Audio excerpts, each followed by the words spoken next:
오늘 우리가 함께 읽은 이 본문의 말씀은 솔로몬의 명령에 따라 다윗성, 그러니까 시온산에 있었던 하나님의 언약궤가 솔로몬이 지은 성전 안에 안치되는 과정을 다루고 있습니다. 그리고 이와 같은 과정 가운데 이 열왕기상의 저자는 다양한 인물들을 오늘 본문 말씀에서 등장시키고 있습니다. 이 모든 일을 명령하는 솔로몬이 나오고 각 지파의 리더들인 장로들과 족장들이 나옵니다. 제사를 섬기는 제사장들이 나오고요. 또 레위 사람들도 나오죠. 그리고 마지막으로 이스라엘 백성들이 나옵니다. 여러분, 왕으로, 장로로, 족장으로, 제사장으로, 레위 사람으로, 그리고 한 백성으로 서 있는 그들 모두에게 있어서 동일한 것이 있다면 그들 모두가 각자의 자리에서 이 일에 동참하고 있다라는 사실입니다. 이렇게 여호와의 언약궤를 성전에 안치하는 모든 등장인물들이 주님의 부르심을 따라 이 일을 감수하고 감당하는 오늘 본문의 말씀은 동일하게 하나님의 백성으로 부름받은 저희 모두가 성도로 기억해야 하는 세 가지 교훈을 우리에게 전달합니다. 이 시간 함께 세 가지 교훈을 나누기를 원하는데요. 하나님께서 성도로 부르신 우리가 오늘 본문의 설교의 제목처럼 여호와의 성전 앞에서 하나님께 예배드리는 그 자리 앞에서 우리가 무엇을 기억해야 할지 또 함께 나누고 또 주님의 뜻과 마음을 또 받으시는 그런 귀한 시간 되시기를 예수님 이름으로 축복합니다.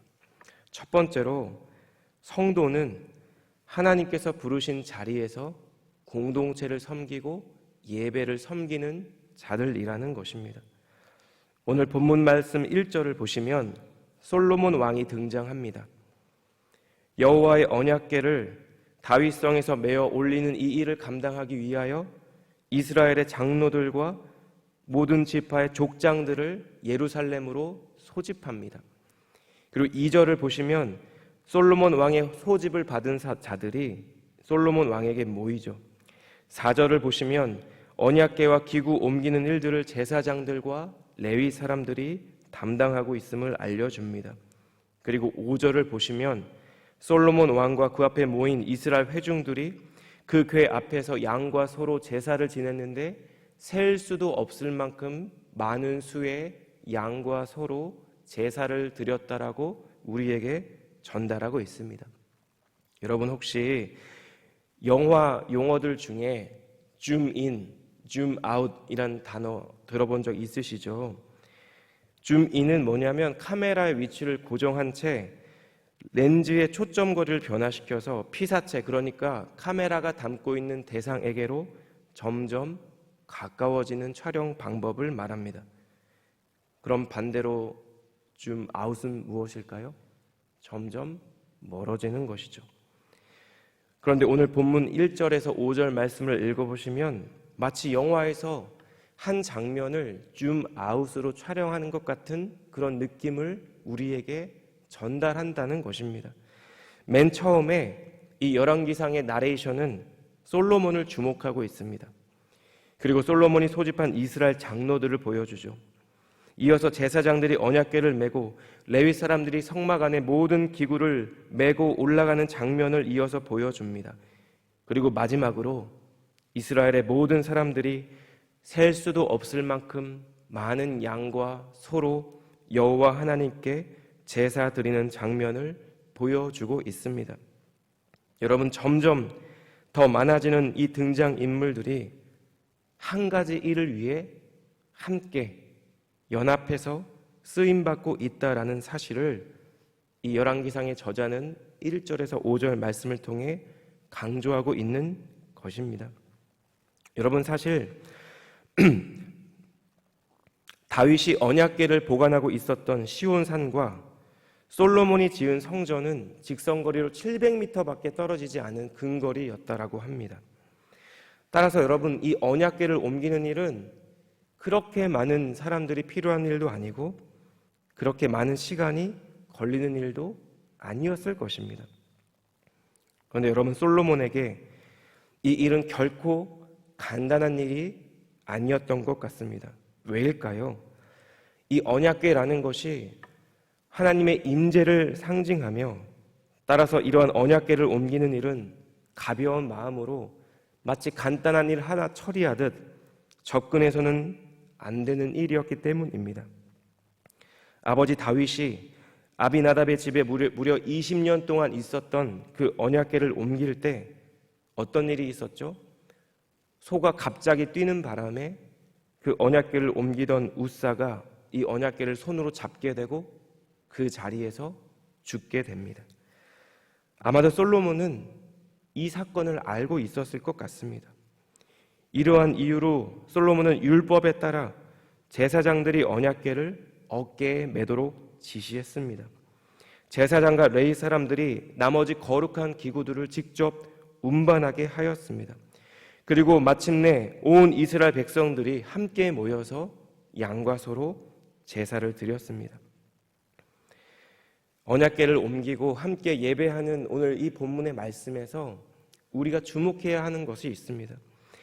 등장하는 모든 인물들이 저마다의 역할과 책임이 있다라는 것이죠. 솔로몬 왕은 이 모든 일들을 감독하고 명령합니다. 이스라엘 각 지파의 족장들은 솔솔수범하여 이 일에 동참합니다. 제사장들은 직접 언약궤를 메고 언약궤를 운반합니다. 레위 사람들은 성막에 거룩한 기구들을 메고 이동시킵니다.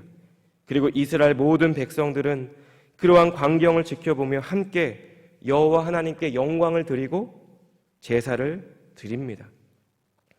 여러분, 마찬가지로 우리 주님의 몸된 한우리 교회의 특별히 예배는 여러분들의 섬김과 수고를 통해 진행되고 있습니다. 여러분, 한 주 동안 우리 찬양 인도하시는 분들은 뭘 하실까요? 기도하면서 찬양을 선곡하고 준비하겠죠. 찬양팀은 악기 연주로 싱어로 하나님께 올려드릴 찬양을 준비합니다. 대표로 기도하시는 분들은 온 회중을 대표해서 하나님께 기도할 수 있는 기도문을 한 주 동안 기도하시면서 작성하시겠죠. 말씀을 전해주시는 설교자는 주님이 주시는 거룩한 부담감을 안고 주님께서 주신 말씀을 공동체 가운데 선포합니다. 그리고 여러분, 매 주일 아침 초등부실에서는 그날 주일 예배를 위해, 사역을 위해 함께 기도하는 중보기도 모임이 있습니다. 그리고 이 예배에 참석하는 모든 성도님들은 하시는 일이 없을까요? 예배자의 자리에 앉으셔서 하나님을 예배하는 것이 우리 모두에게 주신 주님의 사명과 부르심에 응하는 것이죠. 간절하고 갈급한 마음으로 하나님 앞에 서는 것이 우리를 향한 하나님의 부르심이라는 것입니다. 주님께서 부르신 이 자리에서 우리 사랑하는 모든 성도님들이 하나님께서 맡겨주신 그 일을 따라, 사명을 따라 예배를 섬기는 자로, 그리고 무엇보다 참된 예배자로 하나님 앞에 서는 우리 교회의 예배가 되시기를 예수님 이름으로 축복합니다. 우리의 이 작은 수고와 작은 섬김과 우리가 흘리는 땀과 눈물을 통해 우리 공동체 안에 우리 주님께서 정말 기쁘게 받으시고 영과 진리 안에서 드려지는 그런 참된 예배를 우리가 함께 한 마음으로 세워나가는 우리 성도님들 되시기를 예수님 이름으로 축복합니다. 두 번째로, 우리 성도는 여호와께서, 하나님께서 베풀어 주신 은혜를 기억하고 감사해야 한다는 것입니다. 오늘 본문 2절 말씀을 보시면 솔로몬 왕이 이 언약궤 옮기는 일을 언제 시행했는지를 우리에게 전달하고 있습니다. 2절 말씀이 이렇죠. 이스라엘 모든 사람이 다 에다님 월 곧 7째 달 절기에 솔로몬 왕에게 모이고, 언약궤의 성전 안치가 7째 달에 이루어졌다는 사실을 오늘 본문 말씀은 분명히 전달하고 있습니다. 그런데 여러분, 열왕기상 6장 38절 말씀을 보시면 11째 해 불월 곧 8째 달에 그 설계와 식양대로 성전 건축이 다 끝났으니 솔로몬이 7년 동안 성전을 건축하였더라. 하였더라. 이렇게 말씀하고 있습니다. 자, 성전 건축이 완공된 해는 달은 8월이죠. 그리고 언약궤가 성전에 안치된 것은 7월입니다. 그럼 우리에게는 두 가지 옵션이 진행되죠. 첫 번째는 언약궤의 성전 안치가 성전 건축이 완공되기 한 달 전에 이루어졌거나, 아니면 두 번째는 성전 건축이 완공되고 11개월을 기다린 후에 솔로몬 제12년 7째 달에 이루어졌거나, 이 두 가지일 것입니다. 여러분, 이 언약궤의 성전 안치가 성전 건축 한 달 전에 이루어졌거나 아니면 11개월 후가 됐든 변함없는 사실이 하나 있다면 이 일이 7째 달에 이루어졌다는 것이죠. 그러면 우리는 자연스러운 의문을 가져야 합니다. 왜 여호와의 언약궤가 7째 달에 이루어졌을까? 왜 꼭 7째 달에 이루어져야만 했을까? 본문 2절은 이스라엘 모든 사람들이 7째 달 절기에 왕 앞에 모였다는 사실을 전달하고 있습니다. 여러분, 이 절기는 무엇일까요? 장막절, 수장절로도 불리우는 초막절을 의미합니다. 그러니까 솔로몬 왕은 의도적으로 이 초막절에 맞춰서 언약궤의 성전 안치를 거행한 것입니다. 자, 그렇다면 여러분, 초막절은 어떤 절기일까요? 레위기 23장 41절에서 44절 말씀에 이런 말씀이 있습니다. 너희는 매년 이레 동안 여호와께 이 절기를 지킬지니 너희 대대의 영원한 규례라. 너희는 7째 달에 이를 지킬지니라. 너희는 이레 동안 초막에 거주하되 이스라엘에서 난 자는 다 초막에 거주할지니 이는 내가 이스라엘 자손을 애굽 땅에서 인도하여 내던 때에 초막에 거주하게 한 줄을 너희 대대로 알게 함이니라. 나는 너희의 하나님 여호와이니라. 모세는 이와 같이 여호와의 절기를 이스라엘 자손에게 공포하였더라. 해마다 초막절이 되면 이스라엘의 모든 남자들이 각종 나뭇가지를 취하여 지붕 위나 자신의 집들 안이나 광장에 초막을 지었습니다. 그리고 일주일 동안 불편하게 그 초막 안에서 살았습니다. 왜냐하면 이것이 레위기 23장에 있었던 율법의 명령이었기 때문입니다. 그들의 조상들이 이렇게 광야에서 40년 동안 살았다는 사실을 기억하는 절기가 바로 초막절이라는 것입니다.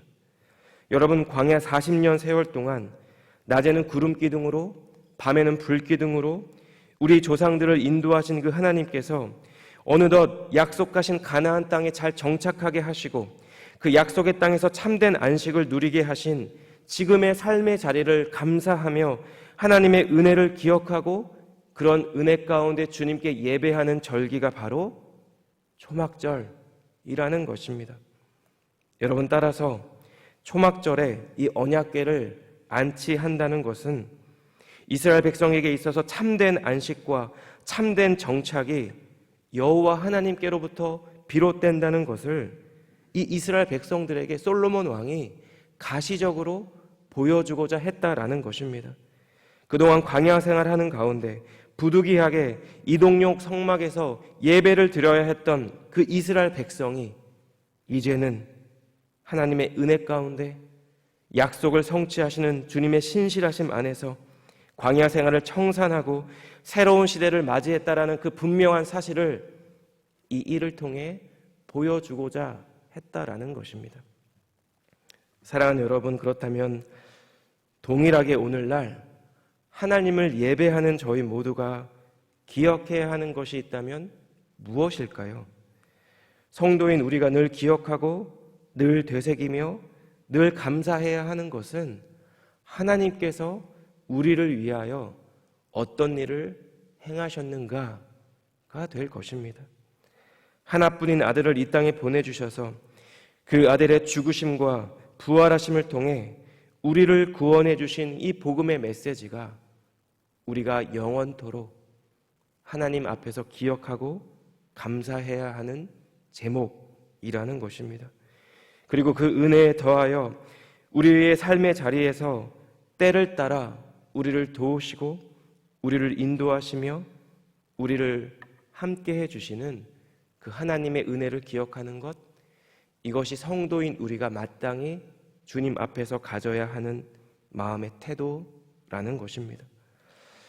초막절 절기에 맞춰서 이 언약궤 옮기는 사명을 감당한 이스라엘 백성의 이 모습을 살펴보며 예배자의 자리에 앉아있는 저희 모두에게 하나님께서 내 삶의 현재 자리에 어떠함과 상관없이 하나님께서 내게 행하신 일들을 기억하고 그 주님께 참된 감사와 참된 영광을 올려드리는 저희 모두가 되시기를 예수님 이름으로 축복합니다. 마지막으로 성도는 하나님의 영광을 경험하는 자라는 것을 오늘 본문 말씀은 우리에게 전달하고 있습니다. 제사장이 솔로몬의 명령에 따라 여호와의 언약궤를 최종 목적지인 이 채 아래 지성소 그룹들의 날개 아래로 안치합니다. 본문 6절을 제가 읽겠습니다. 제사장들이 여호와의 언약궤를 자기의 처소로 메어 드렸으니 곧 성전의 내소인 지성소 그룹들의 날개 아래라. 근데 여러분, 본문에서 흥미로운 것은 이 언약궤가 최종 목적지에 안치되었는데도 불구하고 채에 대해서 계속 언급하고 있다는 사실입니다. 7절과 8절이 이런데요. 그룹들이 그 궤 처소 위에서 날개를 펴서 궤와 그 채를 덮었는데 채가 길므로 채 끝이 내소 앞 성소에서 보이나 밖에서는 보이지 아니하며 그 채는 오늘까지 그곳에 있으며. 여러분, 여기에서 언급되는 채는 무거운 물건을 여럿이서 나누어 가볍게 들 수 있도록 양옆에 길게 된 조각목으로 만든 구조물을 의미합니다. 언약궤 양편의 고리에 이 채가 꿰어져서 이동할 때 사람들이 맬 수 있도록 하는 그런 구조물 말이죠. 그런데 본문 8절은 그 채가 오늘까지 그곳에 있다고 말하고 있습니다. 여러분, 언약궤를 옮기려는 목적으로 언약궤 양편 고리에 꿰어놓은 이 채가 왜 언약궤가 최종 목적지에 다다른 이후에도 계속 메어져 있을까요? 토론토에 위클리프 칼리지라는 학교가 있는데요. 리사 레이빌이라는 구약학자가 이것을 이렇게 해석했습니다. 하나님의 임재가 제한받지 않는다는 사실을 강조하고 있는 것이다. 그러니까 언약궤에 메어져 있는 채는 이 언약궤가 언제든지 움직일 수 있다는 것을 의미한다는 것이죠. 그렇다면 이 언약궤 안에는 무엇이 있을까요? 9절 말씀을 보시면 두 돌판이 있다라고 말하고 있습니다. 여러분, 이것은 모세가 호렙산에서 받은 십계명입니다. 이 언약궤라는 이름도 언약의 돌판 때문에 붙여진 이름입니다. 그리고 결국 이 언약궤는 이스라엘을 향한 하나님의 섭리에 대한 언약의 증거를 나타낼 것입니다. 그 언약의 말씀이 출애굽기 19장 5절과 6절에 이렇게 기록되어 있습니다. 세계가 다 내게 속하였나니 너희가 내 말을 잘 듣고 내 언약을 지키면 너희는 모든 민족 중에서 내 소유가 되겠고 너희가 내게 대하여 제사장 나라가 되며 거룩한 백성이 되리라. 너는 이 말을 이스라엘 자손에게 전할지니라.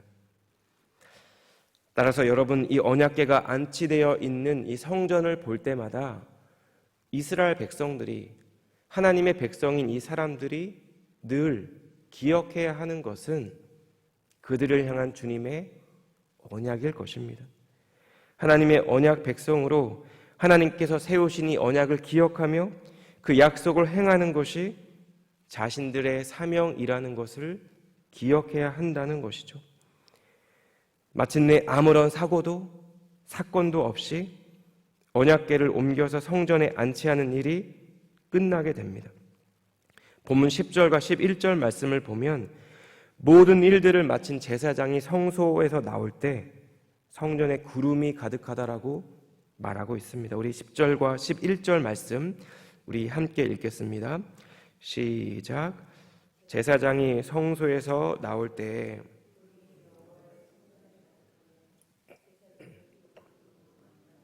능히 서서 섬기지 못하였으니 이는 여호와의 영광이 여호와의 성전에 가득함이었더라. 여러분, 이 구름이 너무 자욱해서 제사장들이 능히 섬기지 못할 정도라고 합니다. 그리고 열왕기상의 저자는 이것이 여호와의 영광, 여호와의 인재라고 우리에게 말하고 있습니다. 여호와의 언약궤가 성전에 안치되고 나자 비로소 성전 가운데 하나님께서 임재하심으로 하나님의 영광을 그곳에 모인 모든 사람들에게 가시적으로 보여주신 것입니다. 사랑하는 여러분, 오늘 이 본문의 말씀은 성도로 부름받은 우리들이 함께 예배할 때, 함께 어떤 사역을 감당할 때, 함께 목장 모임을 할 때 우리 가운데 친히 임재하시고 하나님의 영광을 나타내고 드러내기 원하시는 주님의 마음을 전달합니다. 여러분, 그럼 우리는 어떻게 하나님의 영광을 볼 수 있을까요? 하나님의 거룩하신 임재 안에 우리는 어떻게 거할 수 있을까요? 요한복음 1장에서 사도 요한이 예수님에 대해서 이렇게 증언합니다. 1절에서 3절인데요. 태초에 말씀이 계시니라. 이 말씀이 하나님과 함께 계셨으니 이 말씀은 곧 하나님이시니라. 그가 태초에 하나님과 함께 계셨고 만물이 그로 말미암아 지은 바 되었으니 지은 것이 하나도 그가 없이는 된 것이 없느니라. 예수님께서 태초에 말씀과 함께 계셨고 만물의 창조가 예수님 없이는 지은 바 된 것이 하나도 없다라고 말씀하고 있습니다. 그리고 14절에서 이렇게 말씀합니다. 말씀이 육신이 되어 우리 가운데 거하심에 우리가 그의 영광을 보니 아버지의 독생자의 영광이요 은혜와 진리가 충만하더라. 여러분, 우리가 함께 모이는 그 자리에서 예수님의 이름으로 예배하는 것, 그것이 바로 하나님의 영광을 드러내는 일입니다. 예수님의 이름으로 내 옆에 지체를 바라보고 예수님을 생각하며 주님의 이름에 의지하여 기도하는 것이 하나님의 영광을 나타내는 일입니다. 예수님을 의지함으로 섬김의 자리에서 봉사하고 땀 흘리며 수고하는 것이 하나님의 영광을 나타내는 일이라는 것을 요한은 우리에게 말씀하고 있다라는 것이죠. 여러분, 오늘 비록 우리가 함께 예배하는 이 자리 가운데 자욱한 구름이 없을지라도 우리 눈에 보이는 어떤 가시적인 하나님의 영광이 나타나지 않는 것처럼 보일지라도 예수님의 이름으로 행하는 우리의 예배와 우리의 섬김과 우리의 목장 모임과 우리의 기도의 자리에 우리 주님께서 분명 함께 해주시고 또 영광 받으실 것입니다. 이 아침 우리에게 주신 이 말씀을 기억하며 하나님께서 부르신 자리에서 주님의 몸된 교회를 섬기고 하나님을 예배하며 우리 가운데 주님께서 이미 베풀어 주신 그 은혜에 감사함으로 하나님을 예배하며 또 우리 주님의 영광을 나타내고 드러내는 사랑하는 우리 모든 성도님들의 예배의 자리 그리고 삶의 자리 되시기를 우리 주님 이름으로 간절히 축복합니다. 기도하겠습니다. 사랑하는 하나님, 오늘도 저희 모두에게 하나님을 예배하는 귀한 시간 허락하심을 감사합니다. 주님께서 우리에게 주신 말씀을 기억하며 하나님께서 부르신 귀한 섬김의 자리에서 참된 예배자로 우리 하늘의 교회의 예배를 섬기는 저희 모두가 되게 하여 주시옵소서. 우리의 삶의 자리에서 우리의 삶을 주관하시고 인도하신 하나님의 은혜를 기억하는 은혜와 축복을 허락하여 주시옵소서. 우리 공동체의 예배의 자리에서 사역과 섬김의 자리에서 목장의 자리에서 하나님의 거룩하신 임재와 주님의 영광을 경험하게 하시고 또 주님의 영광을 우리의 삶의 자리에서 드러내고 나타내는 저희 모두가 되게 하여 주시옵소서. 그렇게 행하실 주님께 감사드리며 이 모든 말씀 예수님의 존귀하신 이름으로 기도드렸습니다. 아멘.